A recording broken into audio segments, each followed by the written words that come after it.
Brandenburgs Innenminister Michael Stübgen hat das islamische Zentrum Fürstenwalde Al-Salam verboten. Der Verein sei dem Spektrum der Muslimbruderschaft und der radikal-islamischen Palästinenserorganisation Hamas zuzuordnen, teilte das Ministerium mit.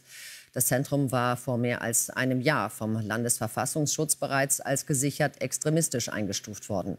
Außerdem finden in den Vereinsräumlichkeiten in Fürstenwalde sowie in Privatwohnungen in Brandenburg und Berlin weitere Durchsuchungen durch die Polizei statt. Und zugeschaltet dazu aus Lausanne ist Seyran Ateş, Menschenrechtlerin und Autorin. Schönen guten Tag. Guten Tag, Frau Pochhammer. Jetzt hören wir, Frau Ateş, der Verein wurde bereits im Juli 2023 als gesichert extremistisch eingestuft. Wieso dauert es so lange, bis so ein Verein dann verboten werden kann? Nun, selbstverständlich gibt es in einem Rechtsstaat juristische und formale Gründe dafür, und das ist auch richtig so. Auf der anderen Seite sind das auch politische Entscheidungen. Man hat in ganz Europa, auch bei uns in Deutschland, jahrzehntelang ja die Sorge gehabt und hat es weiterhin, dass man politisch angreifbar wird oder die rechte Seite bedient, wenn man solche Institutionen zu früh schließt oder überhaupt sich für eine Schließung entscheidet. Und die diplomatischen Auseinandersetzungen, die damit verbunden sind, hat man auch gescheut. Das ist zumindest ein Teil meiner These. Halten Sie denn dieses jetzige Verbot für den richtigen Schritt und wie wirkungsvoll ist er? Oder glauben Sie, dass eventuell auch zu befürchten ist, dass sich diese Menschen weiterhin treffen und einfach andere Wege finden, sich zu radikalisieren?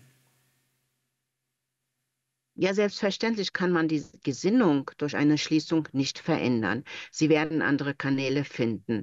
Aber die Schließungen waren mehr als überfällig. Sowohl in Hamburg als auch in vielen verschiedenen anderen Einrichtungen, die dem Verfassungsschutz und auch der Politik bekannt sind, agieren die Muslimbrüder, agiert Hamas, Hisbollah, der politische Islam aus der Türkei, aus vielen anderen Ländern agieren dort sehr stark seit Jahrzehnten. Und wir haben es nicht, oder unsere Politik hat es nicht geschafft, einen Weg zu finden, zum einen rechtsstaatlich zu handeln und auch wirklich sehr schnell zu handeln und zu schließen und gleichzeitig auch politisch sich gut aufzustellen. Wir erleben das ja jetzt bei der Migrations- und Flüchtlingsdebatte, in welche Richtung unser Land gehen soll im Hinblick auf die gesetzlichen Regelungen. Und so sah es mit diesen extremistischen Einrichtungen auch aus. Man wollte nicht zu früh schließen, weil man noch gesichert sein wollte und auch beobachten und die Menschen, die dort ein- und ausgehen, auch entsprechend verfolgen, damit man genug Beweismaterial hat. Aber ich denke, das war lange Zeit schon genug an Material dort. Man hätte viel früher schließen können. Und was wir machen können und was wir machen müssen, ist, das wiederholen wir auch immer wieder, dass wir in die Bildungsarbeit und Aufklärungsarbeit gehen müssen, damit die Gesinnung, die von diesen Menschen weitergetragen wird, bei der nächsten Generation und bei den jungen Menschen nicht ankommt. Frau Ateş, haben Sie das Gefühl, dass die Politik das Thema Islamismus ein bisschen ernster nimmt inzwischen? Oder glauben Sie, dass dieses Verbot wenige Tage vor der Landtagswahl in Brandenburg reines Kalkül ist? Also nicht nur dies ist jetzt reines Kalkül meiner Ansicht nach, auch die Debatte im Bund ist reines politisches Kalkül. Gute Politik machen in diese Richtung. Es floppt ja immer wieder dann auf, wenn es bestimmten politischen Interessen hilft. Es ist Wahlkampf, das haben wir gesehen in den neuen Bundesländern, hat es auch für Wirbel gesorgt. Man nutzt das für sich, für seine politischen Karrieren und für seine Parteipolitik.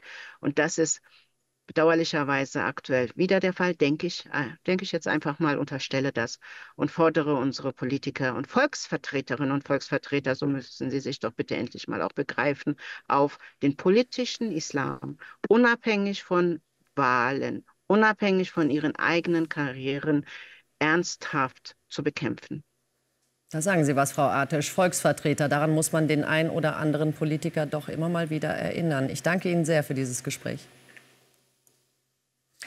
Ja, danke, dass Sie das auch noch sagen. Einen schönen Tag noch.